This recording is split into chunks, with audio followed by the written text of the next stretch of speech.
And I'm going to delay until I get final word about that. Sure. Certainly a very important part of our class and our worship this morning. And we are glad you're joining us, particularly if you're visiting with us today. We are very glad that you're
pardon me.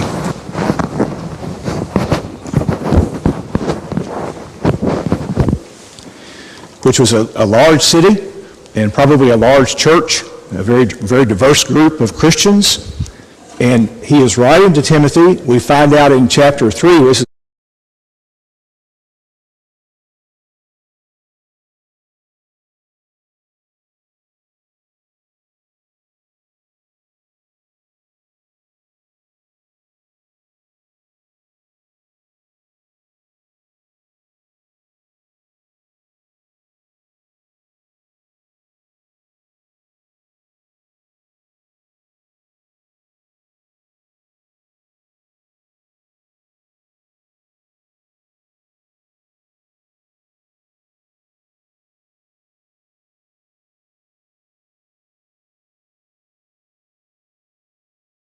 that are saved in Christ, the pillar and the ground of the truth.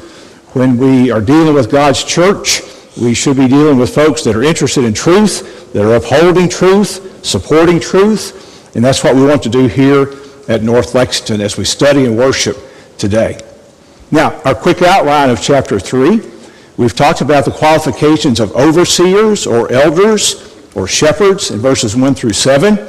The objective and the subjective factors. We're beginning today with verse 8, where we'll talk about qualifications of deacons, the special servants of the church. That goes down through verse 13. And then the theme, which we just read from verses 14 and 15, how we are to conduct ourselves. So, let's talk about the deacons, the servants of the local church, who occupy a particular office referred to by the word deacon. The Greek word is diakonos. The word means to be an attendant of something that's delegated, a delegated duty, a waiter, a servant, a minister, one who serves. Now, of course, we've ripped this right out of the context. Remember, verses 1 through 7 are talking about the overseers, the shepherds, the elders of the congregation. And it follows naturally that the deacons are talked about next. The qualifications of deacons are listed here. You can look at Philippians 1 and verse 1, other passages in Paul's letters, but Philippians 1 and verse 1 is one of the best, where when he writes to the church at Philippi, he says, I'm writing to the bishops or the overseers, to the deacons and all the saints there in the church of God. All the Christians are saints. We are all saints, sanctified, set apart for service to God. There are two leadership positions, particularly deacons and then elders. So we talk now about deacons and their qualifications. Number one, Paul says in verse 8 that the deacons must be dignified or reverent. The King James Version uses the word grave, which I like because it just makes you slow down and think real seriously when you say the word grave. But used in this way, of course, means serious. Now, let's read all of the qualifications, and we'll come back here to verse 8 and go through them individually. I've regrouped them just a little bit to put certain concepts together. Verse 8, likewise, deacons must be reverent, not double-tongued, not given to much wine, not greedy for money, holding the mystery of the faith with a pure conscience. But let these also first be tested, then let them serve as deacons, being found blameless. Likewise, their wives must be reverent, not slanderers, temperate, faithful in all things. Let deacons be the husbands of one wife, ruling their children and their own houses well. For those who have served well as deacons obtain for themselves a good standing and great boldness in the faith, which is in Christ Jesus. So these special servants, the diakonos, the deacons, are to be reverent, grave, dignified, in the role of serving the church as deacon. We need men who are serious about the work to be done. Now, does that mean they walk around like this all the time? No, of course not. And we'd have a lot of trouble here at North Lexington if that were the case. We have deacons who live with joy and a smile on their face as they're serving. But the concept, of course, is what's going on in the heart. The work that's been assigned to a particular deacon needs to be taken with a great amount of gravity and seriousness and dignity, because the work of ministering in the church, and is often the case, and we see this certainly here at North Lexington, our deacons take on particular ministries or particular areas of service and particular challenges. And if that area of work is not taken very seriously with a great amount of gravity, then that work may not get done. And even extending that, members of the congregation who are working in that area or that ministry with deacons, and deacons do lead in this way, they're to marshal together the resources of the congregation to help with this particular area of service. Well, if that service is not taken seriously and with a great amount of responsibility, then it won't get done well. And those within the congregation who want to serve in that area won't be given the opportunity to serve well. So this is the first thing that Paul mentions. Maybe Paul had observed, and maybe Timothy was dealing with some deacons in Ephesus who just weren't taking their job very seriously. If it gets done, it gets done. If it doesn't get done, well, somebody else will do it if I don't do it. Now the problem is, in a lot of congregations, if the deacons don't do the work, who ends up doing the work? It's often not members, a lot of times it's the elders. I am so thankful here at North Lexington, that's not the situation. We have deacons who work extremely hard, and as elders, we're allowed to shepherd the flock and to oversee the flock, because we're not micromanaging. That's a favorite word today. Little areas of service, little in the sense of being divided areas of service, because we have great deacons who are leading those and involving the congregation in those areas of service. That's the way it's supposed to work. So for it to work well, the deacons have to be serious about the job. Number 2, Paul says they must not be double-tongued. Deacons are not to be double-tongued. The word here literally meaning, and we kind of understand this, saying one thing to somebody, or maybe on one day, and then an hour later talking to somebody else, you get a completely different story. Double-tongued. Not able to handle well the truth in communicating to other people. Saying one thing in this circumstance because maybe that's what somebody wants to hear, and you get over to another situation in this circumstance with this group of people, and they may never really like that message, and so you end up saying something else. I mean, we've all done that, right? This is part of the human condition when we're communicating. But Paul says for deacons, right, this is a work in the local church, a position. For those who are going to be serving in that way, they have to have matured in their ability to communicate and to think and to talk to different people in different ways, so that you're not getting 2 or 3 different stories. It's always the same. The deacons just can't be double-tongued. That's going to dilute and diminish the effectiveness of their ministry. Number 3, deacons must not be given too much wine. Now, we talked about this a little bit last week in the qualifications of elders. And I would present to you that this concept is twisted and not interpreted well, and it's not as hard as one might think. First of all, the context just a little bit from last week, in certain translations, and the New King James will be an example, it said that the elders are not given to wine. And I said last week, not given to something means you simply don't participate. You're just not prone to do that. You're just not given to it. Actually, if those of you may have the American Standard Version, if you read down through the American Standard Version, which is recognized universally as a translation, I'm talking about the 1901 American Standard Version, as the English version that is close to the Greek text as you can get. Now, that doesn't mean that it's inspired. It's still a translation, and you got to read a lot of translations and study these things. But if you've got the American Standard Version, you read down through there, you don't even see the word wine. You say, well, what's that mean? Surely it's in there. It's in the King James and the New King James. And actually, the context of that word when talking about the elders is an attitude of being aggressive and a fighter. Somebody who's actually the ASV says a brawler. That's the word that's there. And the context is someone who drinks alcohol quickly loses what? His or her ability to reason and to think and tries to solve problems or confrontation with what? Aggression and violence. That's really the word that's there about elders. So when you get here to deacons, the statement not be given too much wine, the word is actually there. So trying to compare the elders and the deacons and say that there's some comparative difference. In other words, saying, well, it says there the elders are not to be given to wine, so that means they don't drink at all. But your deacons now says not to be given to much wine. And that sounds like maybe they can have a little, as long as they don't have too much. That's as Bobby Ricks would say, that's going down a rabbit hole. That is a red herring. Be careful not to interpret these passages that way. It simply doesn't do justice to the original text. The English translations are what lead us to that kind of thinking. It's not good reasoning. The word here means not given to that result. The deacon knows with dignity and reverence and gravity that alcoholic beverages lead one to what? Insobriety and an inability to take responsibility seriously by its very nature. And someone says, well, you can drink alcohol as long as you're not drunk. Now think about that.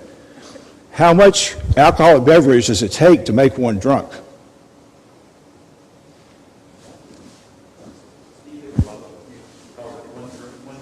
You're one drink drunk.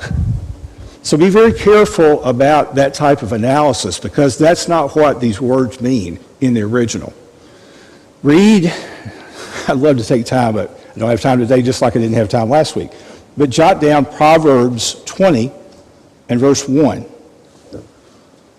Wine is a mocker and strong drink is raging, and he that is deceived thereby is not wise. Alcoholic beverage is deceiving. It deceives us.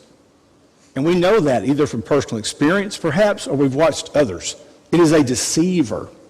Then go to Proverbs 23 and look at verses 29 through 35. Proverbs 23, 29 through 35. This is one we don't have time to read. But it is like, people say the Bible's not relevant or current. They need to read Proverbs 23, 29 through 35. The description there of what happens to someone who spends a lot of time with alcoholic beverage. It is amazingly contemporary in its description of what happens to one who's given to wine.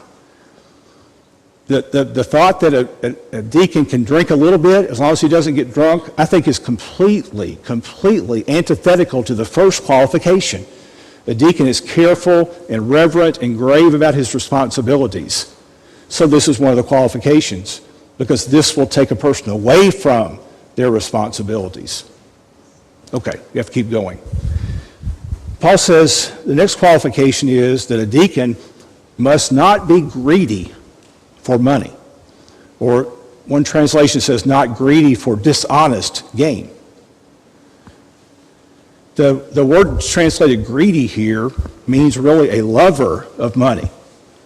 A deacon can't be one who is motivated to the extent of being obsessed with the idea of making money, saving money, storing money, hiding money, building up money. Now, like a lot of the qualifications here of deacons and elders, all Christians should be meeting certain qualifications, but they're mentioned here particularly for elders and deacons. And here it's important that a deacon is not someone who is preoccupied and motivated and driven by financial gain, particularly dishonest gain, because it will take one away from one's responsibilities, which are so important for the deacon to accomplish. Next, Paul says, he turns now to a spiritual concept, and he says deacons must be men who hold the mystery of the faith with a pure conscience. The New King James says pure conscience. Other translations say clear conscience. Now, I think a clear conscience is something we really can recognize. It's a spiritual concept. The mystery of the faith is the gospel revealed. Remember, mystery in translated from the Greek word in the New Testament is not something that you've got to figure out. That's the modern English word mystery. You're trying to figure out something that's happening, a mystery novel or a mystery movie. That's not what it means. When you see the word mystery, you see it a lot in Paul's letters. It means a body of truth that once was revealed, I'm sorry, I said it backwards, once was concealed and not known, now it has been revealed. It's not hidden anymore. It's something that was kept from us, but now has been given to us. That's the gospel. The prophets and those of old knew something was coming. They knew the Messiah was coming. They knew it was special, but they didn't have it completely revealed. It was a matter of faith. It was a mystery. Now it's been revealed. Now we have it. So when he says this, he's talking about a deacon knowing what the gospel is all about. Talking about one knowing the mystery of the faith simply means one that understands the gospel, that believes the gospel, lives the gospel, shares the gospel. His life is saturated with the gospel of Jesus Christ. It's what motivates him. It's what drives him. He holds it with a clear conscience. Now, we know exactly what that means, right? He doesn't say one thing and then go out the next day when he's not with the church and live it a different way. He has to have a pure conscience, a clear conscience. This is a spiritual quality that's required for a deacon to have. And then Paul says, you have to first test a person before he becomes a deacon. He must first be tested, or some translations say proved, and found blameless.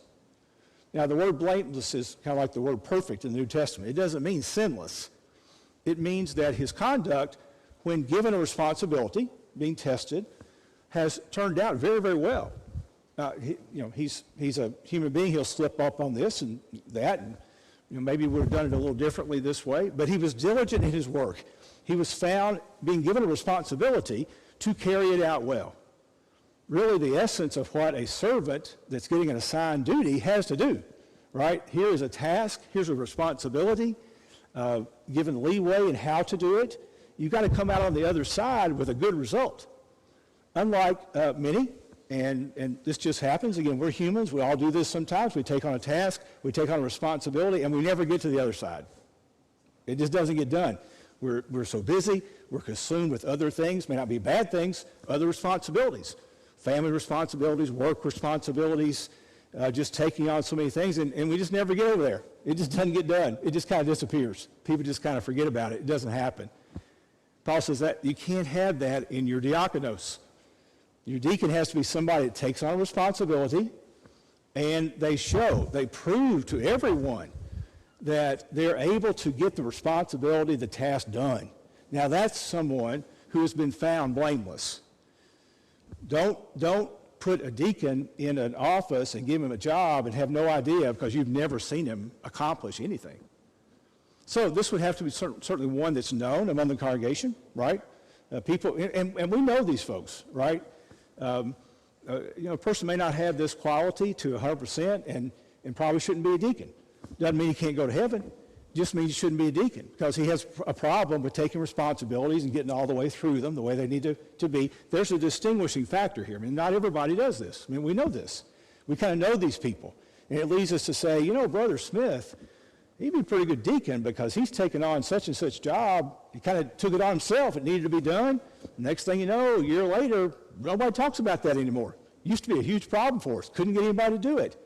And we didn't think about that anymore. Well, I saw Brother Smith doing that. When did he start doing that? A year ago. Well, nobody knew about it. Well, he just did it. Okay, that's someone who's tested, he's proved, finds himself to be blameless. Okay, the deacons have to get the work done. If they're not tending to their ministry and getting the job done, it won't get done, and it will hinder the work of the church. Now, Paul turns to wives of deacons. In verse 11, just kind of pops out at you. The word that's used here is actually a Greek word for woman. It's not the Greek word for wife. So you may see in italics in some of your editions, and italics means that an English word's been added to help understand the context from the Greek. Sometimes that's helpful, sometimes it's not. So if you see that here where it says their wives, the word there is probably in italics. There's no possessive, and in fact, it's not even the word for wife. It's really women. So that leads some people to say, well, this is something that's being said to all the women of the church, or it's the wives of both the elders, which have come before, and the deacons that we're talking about here. I'm not sure. Nobody's sure. I mean, even the greatest Greek scholar is not positive about that. But that's what's here. If you hear somebody say this, it's led some people to say, well, maybe Paul's talking about a female deacon, what one might call a deaconess. And honestly, some people are so attracted by that concept that they don't really care what the Bible says. If it's a verse that supports something they want to do, they'll run with it. Be careful if you have someone that wants to advance that argument from this verse, verse 11, it's not there. It doesn't mean that either. I personally think the context, he's talking about deacons before and he's talking about deacons afterwards. It's right in there in talking about deacons. So the translation that says their wives, I think is about as good as any. I'm not compelled or propelled to reach any other conclusion. That being said, I would say for all Christian women, these are qualities that you would strive for. Number one, it's the same qualification of the deacon, the first qualification. She's to be reverent or grave, dignified. She also approaches her responsibilities within the church, and particularly as the wife of a deacon, with a great amount of sobriety and seriousness. This is going to get done. I'm going to help my husband get this done. And for anyone that served as a deacon or as an elder, we certainly know why in both of these cases, the elder and the deacon, that they have to be married, because getting that job done oftentimes depends on the support and the participation and the encouragement of our wives. So she has to approach this in the same way. If the deacon is really serious about his work, but his wife's not, what's going to happen? She may kind of continuously, either consciously or kind of pull him away from getting the work done, because that's not her focus. It's really not what her mindset is. She's thinking about other things. Maybe they're not bad things. They're just not what her husband's really into down at the church, if you will.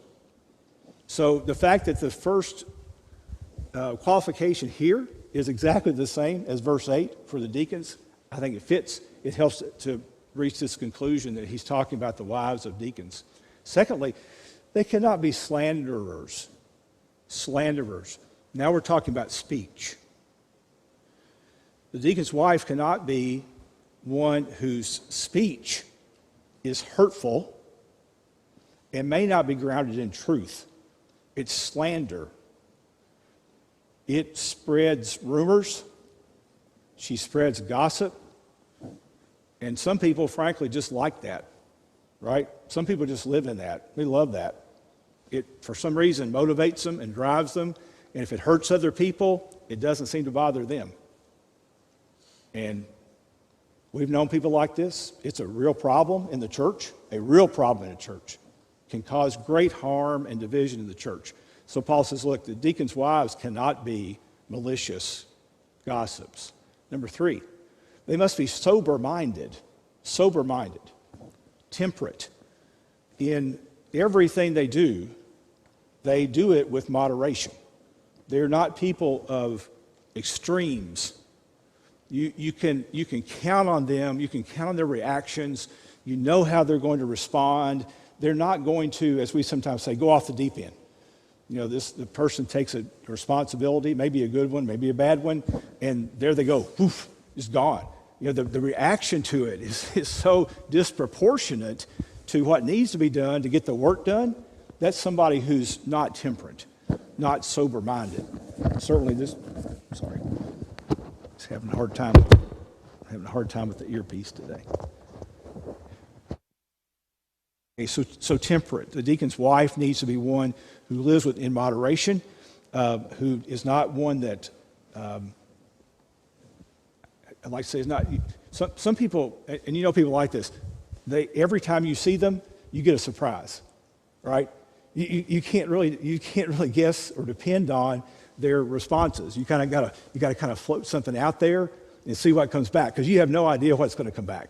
I mean, is this a good time to talk about this particular idea, or can I share something that maybe is, I need some advice on, and this person has some experience with this thing, but you're scared to talk to them because you don't know where it's going to go. That's a person who's not sober-minded, not temperate. They're just kind of all over the place, and it does not work well for a wife of a deacon. Number 4, they are to be faithful in all things. Faithful in all things. A deacon's wife is one who can be trusted, who is reliable. That's my favorite word here. This is somebody that's reliable in everything they do in life. They are faithful. They hook on to a concept. They don't leave it. You know where they're going to be. Their religious faith doesn't change. How they work with other people, how they respond to people, how they will be interactive with people. They're always reliable. They're there. They're going to take care of responsibilities that are given to them. They're not going to make a big fuss. They're just going to get it done. They are faithful in all things. So these are very important responsibilities there for deacons' wives. But again, those are great attributes for all of us to want to take into our lives. Now, further qualifications of a deacon. From verses 12 and 13, we see that a deacon must be a man.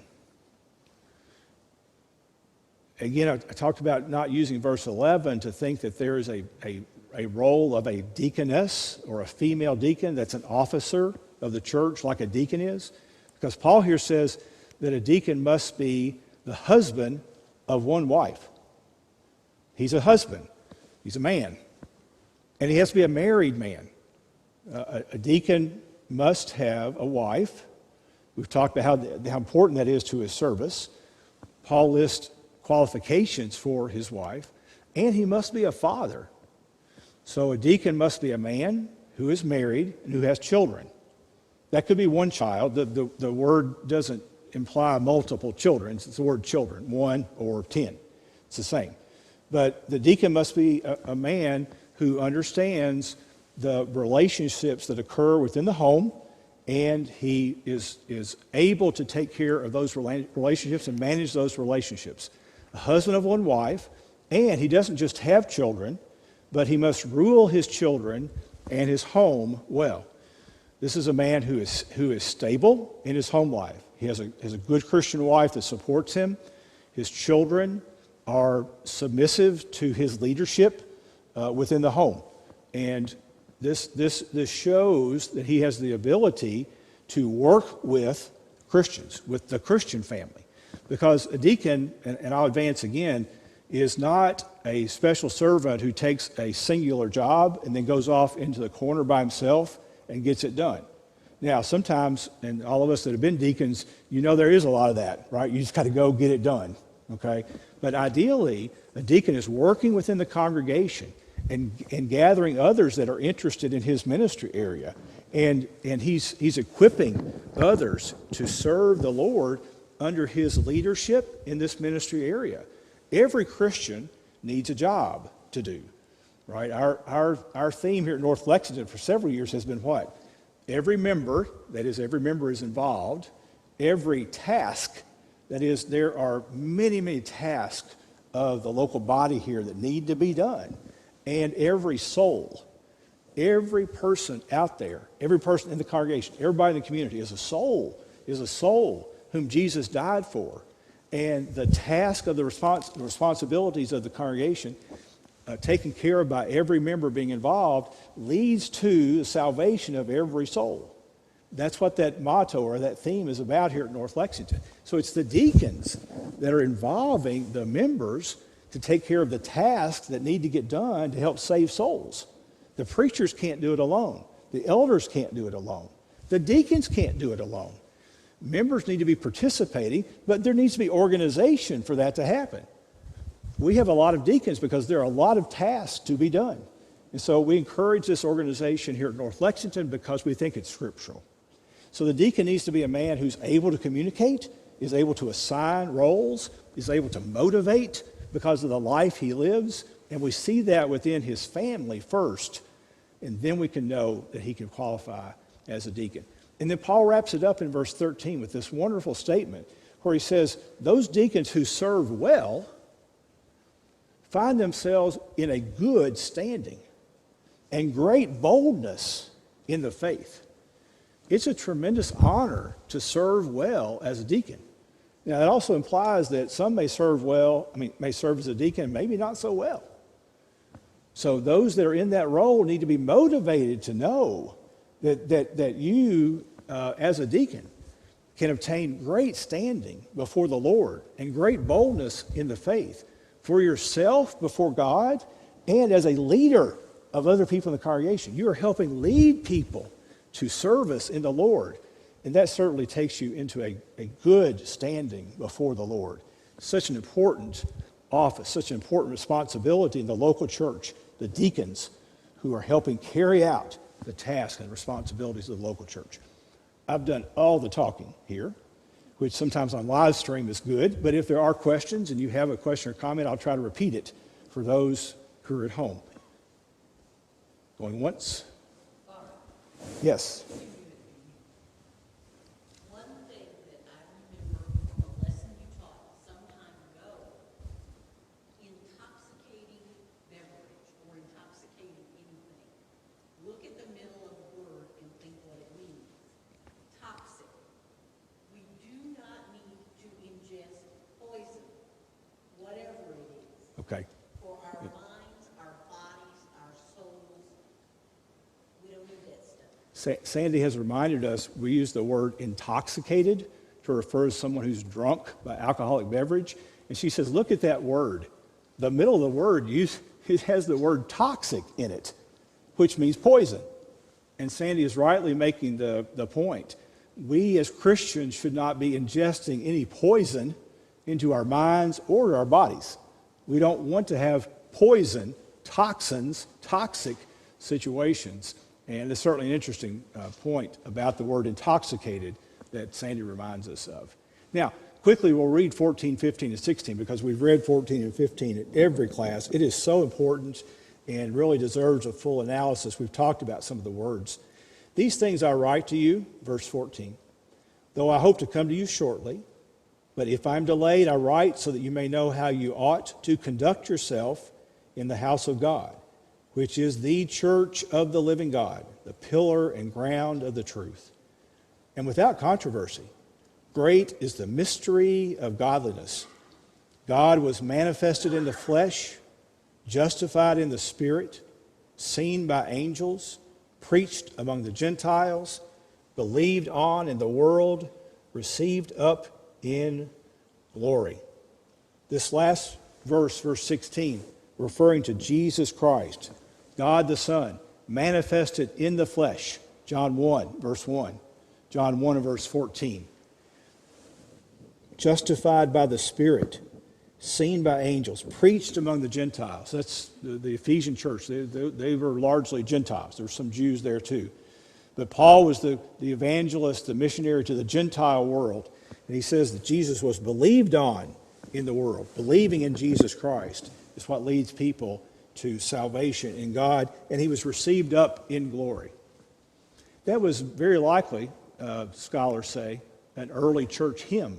Notice how it's laid out here almost like a poem. It's a six-fold statement about the gospel. So he says, I'm teaching you how to conduct yourself. The word here, conduct yourself, is from a word that means turning around. That is, it's very possible as you are dealing with the church, with the body of Christ, that sometimes we veer off course a little bit, and sometimes we need to be reminded how we ought to conduct ourselves, right? We use the word ought in that way. That means you should be doing something that you're not doing. I'm reminding you how you ought to conduct yourself. There's a turning around implied here, which means there's a standard, right? Paul's writing to Timothy to say, look, when you're dealing with your fellow brothers and sisters, when you're a minister, when you're teaching, as an example before the church, there is a standard. Don't think you get to make up your own. Don't think you can go out and just start your own church and say, well, I'll make up the rules. I really don't like how they do it down there. The only question is, how does God want us to act? And how do we continually mold ourselves or conduct ourselves, turning ourselves around if we need to, and how we conduct ourselves in the house of God, which is the church, the ecclesia, the called out. Church means called out, those who are called out. God is alive. This is the church of the living God, and his church is alive. He has a living church. And there's a standard there. And we are the pillar and the ground of the truth. And then this sixfold statement of the gospel in verse 16. This leads us to the end of chapter 3. And I want us to go into chapter 4, although we only have a little bit of time before the bell starts to ring. Now, we will have a 5-minute period here when the bell rings that will wrap up. When the second bell rings at 10:15, just as a reminder, because we've not been together in our class in worship here at the building for a month, as you are going, if you have children that you need to pick up from class, please remember to go out the back doors of the auditorium and down that hallway to the education wing to help them. Now, the children, those that are coming out on their own, will be coming through the front door here of the auditorium. So there's kind of one-way traffic there. So if you'll not go through this door, but actually go out and go down the hallway if you need to go into the education area. And then we'll have that 15-minute break there. And we encourage everybody as much as possible. We just kind of stay in our seats. And even though we want so badly to get up and fellowship like we normally do, we still need to be very careful and make sure we're keeping everyone as safe as possible and minimizing that close interaction if you can stand it. I know it's really hard, especially hard today because we've not seen each other for a while. Okay, let's outline chapter 4 as we get into it. Here's the outline. Now, chapter 4, there's kind of a turn here. I mean, the theme of all of 1 Timothy is the same, but you'll see a change here in what Paul is focusing on. And it looks a lot like chapter 1. If you remember all the way back, the very first thing that Paul said to Timothy, remember, is that there are people teaching things there at Ephesus that are contrary to the gospel. And you've got to stop it. And we see that coming back to the fore here in chapter 4. Chapters 2 and 3, he's kind of taking a little break from that theme, but he's going back to it here in verses 1 through 5 in chapter 4. There are people that he says are speaking lies, and they're deceiving lies. The Christians there in the church can be deceived by what's being taught. Timothy, you can't let that happen. This is too dangerous. Okay, you've got to address these folks. You've got to get on top of this situation because it's deceitful, and you'll have Christians falling over to it. He says the Spirit, in verse 1, has told us expressly or explicitly that this is going to happen. Paul says this is no mystery at all, our use of mystery. Okay, this should not be surprising to you because the Holy Spirit has told me exactly that this is going to happen. And part of the deceit here in verses 1 through 5 involve two false doctrines. One, that you can't get married, and two, that you can't eat certain foods. So Paul's real specific about what these deceitful lies are about. At least he identifies these two topics. he doesn't go into much detail about forbidding to marry. But he spends 2 or 3 verses talking about the fact that if someone tells you you can't eat certain food, that may be a deceitful lie. Because he says God has created everything, and as long as we in prayer and thanksgiving receive it that way, it's not wrong to eat it. Now, we know, we'll talk more about this next week, this idea of eating certain things or abstaining from certain foods was a real problem in the first century church. It was a big deal, and obviously still a big deal here in Ephesus. Then the second portion of chapter 4, verses 6 through 11, he talks specifically about how to confront these false teachers. He says, you've got to be filled with words of faith and good doctrine and godliness in how you live. How do you confront false teachers, people who are speaking deceitful lies? Well, you just live the right way every day. And just consistently, you stay in the faith, you keep the sound doctrine, you just keep going, and you live a godly life, a pure life, God-likeness. This is how you deal with error and deceiving people who are teaching the wrong things. You shame them because it's easy for the members to see, Timothy, if you're doing right, they'll see that this ain't right over here. Okay, that's how you confront them. And then he has personal instructions to Timothy in verses 12 through 16. This is one of the most famous passages in all of 1 Timothy. We've seen this a lot, and it'll be fun to look at it in detail next week. He says, you got to be an example, Timothy, even though you are young. He says what? Don't let anybody despise your youth. And the word means to look down upon. Do we do that sometimes? Our younger people, we look down on them just a little bit because we think, well, they're young. They don't have much experience. We know what's going on. And it may be that those young people are living closer to godliness and purity than we can ever imagine. And we need to be following their example. And that's why he says here, look, Timothy, you're an example. Even though you're young, don't let them despise your youth. And do not neglect the gift that you had. Timothy had been given what I think was a miraculous gift. We'll talk about that. But obviously he wasn't using it. He was neglecting it for some reason. Maybe he was ashamed of, I don't know. It's a very interesting thing to talk about. We'll talk about that next week at the end of chapter 4. Thank you so much for being here in our class in person today. And particularly if you're watching the live stream, we're so glad you could join us in our class. Please be reading ahead. We'll cover chapter 4 next week. Now we'll take a break of about 15 minutes and we'll reassemble for our worship beginning at 10:30. Thank you.